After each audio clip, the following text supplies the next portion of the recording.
My mini blog. सकाल सकाल उठी फ्रेश है रेडी है मुझे जाइए ब्रश करिया कर सारा पर मुझे बने देली अदा और गोलमरचर टे कड़ा वाला चाटा कड़ा होता कि पीवा बहुत टेस्टी ही लगुला। चा पी सारे मुझे जाइए भजा परिवा काटा लगी कटाकटी कर सारे मुझे आसी अंडा आमलेट रे गोटे अंडा वाला मसला बनवा फाइनाली बहुत कम समय मोर रोसे सरी जाइए मुझे जाइए गाधे आसवा मु ऑफिस भी रेडी हो रेडी है मुझे बसीगली खावाई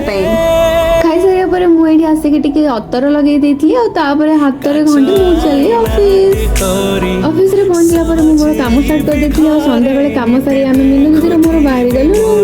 रूम में पहुंचला ड्रेस चेंज कर देती